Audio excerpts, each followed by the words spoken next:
जिला लखीमपुर खीरी के कांग्रेस के युवा नेता कैप्टन मोनिस अली नकवी, कांग्रेस कमेटी के उपाध्यक्ष व जफर अली नकवी, पूर्व जिले के सांसद जफर अली नकवी के बेटे कप्तान मोनिस अली नकवी से जिला संवाददाता पवन अवस्थी की खास बातचीत। जरा देखिए। जनपद लखीमपुर खीरी में मैं बैठा हूँ। आज बड़ी कांग्रेस की शख्सियत के साथ, जो कि पूर्व सांसद जफर अली नकवी के बेटे और लखीमपुर उपाध्यक्ष कांग्रेस पार्टी के कैप्टन मोनिस अली नकवी जी के साथ मैं शायद उन्हीं से जानना चाहूँगा कि जो आपका कार्यालय में अभी भाजपा के द्वारा तोड़फोड़ किया गया था, उस पर क्या कार्रवाई हुई है? क्या प्रशासन एक्टिव हुआ है कि नहीं हुआ, कि किसी के खिलाफ एफआईआर लिखी गई कि नहीं लिखी गई? इसी पर चर्चा करने के लिए आज हम भाई साहब के साथ बैठे हुए हैं। मैं जानना चाहूँगा भाई साहब कि क्या आपका डेलीगेशन है, क्या अगली कार्रवाई आपकी? देखिए, ऐसा है, 5 दिन पहले बड़ी दुर्भाग्यपूर्ण घटना होती है कि आपको पता ही है कि पूरी मीडिया इस बारे में जानती है कि हमारे पार्टी कार्यालय में भारतीय जनता पार्टी के कुछ लोगों ने आकर तोड़फोड़ की और उत्पात मचाया, महापुरुषों की तस्वीरें तोड़ी और कुर्सियां, मेज़ ये तोड़ी गई। किस वजह से?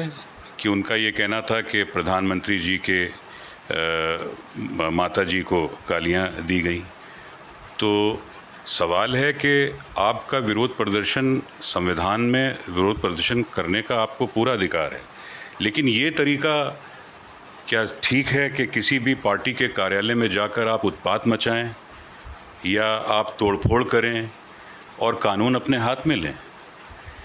और बहुत अफसोस मुझे ये होता है, मैंने किसी पुराने व्यक्ति से पूछा कि क्या कभी ऐसा पुराने समय में कभी हुआ है, तो बताया गया आज तक कम से कम लखीमपुर जनपद में किसी भी राजनीतिक पार्टी के कार्यालय में ऐसा उत्पात और ऐसी घटना कभी नहीं हुई जैसी आज हमको देखने को मिल रही है। आगे आपका प्रस्ताव, सरकार उत्तर प्रदेश के अंदर है, तो क्या कांग्रेस का जो कार्यकर्ता हैं या तोड़फोड़ जो भी कार्यालय में हुई है, तो उसके प्रति क्या प्रशासन ढीला रवैया अपना रहा है? देखिए, प्रशासन को इस बारे में अवगत करा दिया गया है, सारी चीज़ें बताई गई हैं। मुलाकात उनकी हमारे जो सीनियर लीडर्स हैं और ज़िला अध्यक्ष हैं, सबसे मुलाकात भी उनकी हो गई है। अब सवाल ये है कि कल इसीलिए डेलीगेशन आ रहा है कि उनसे मालूम करें कि भाई आप एक एफआईआर तो कम से कम लिखिए, उसके बाद फिर क्या कार्रवाई आपके प्रशासनिक कार्रवाई होती है उस पर अमल करिए। लेकिन जब तक एफआईआर नहीं लिखी जाएगी, आज तहरीर दिए हुए भी करीब 5 दिन हो गए हैं, उस तहरीर के आधार पर एक एफआईआर लिखने में क्या दिक्कत है? सवाल इस चीज़ का होता है। तो सवाल ये है कि कल हमारे और प्रादेशिक नेतागण आ रहे हैं, वो इस बारे में ज़िला प्रशासन के अधिकारियों से बात करेंगे और फिर देखते हैं कि प्रशासन का क्या रवैया रहता है। ये हमारे साथ है। बराबर मिशन पे है इस समय वोट चोरी को लेकर। पटना से बिहार तक तो पूरे इंडिया में ये सब चीज़ें फैल रही हैं। लखीमपुर का कैसे देखते हैं, क्या है लोग?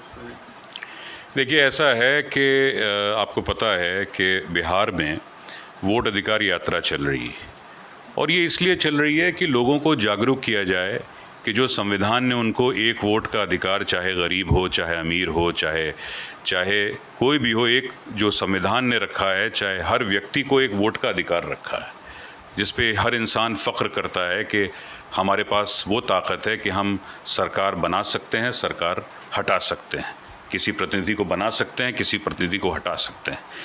तो ये जागरूक करने के लिए ये वोट अधिकार यात्रा शुरू की है और ऐसी यात्रा आगे समय में देखिएगा आप, ये उत्तर प्रदेश में भी होगी अगले साल में। तो इसकी वजह है कि पब्लिक को जागरूक किया जाए कि आपका वोट, इतना बड़ा खुलासा 7 अगस्त की प्रेस वार्ता का राहुल जी का हुआ है, जिसमें उन्होंने कोई गुंजाइश नहीं रखी कि दूध का दूध और पानी का पानी हो गया।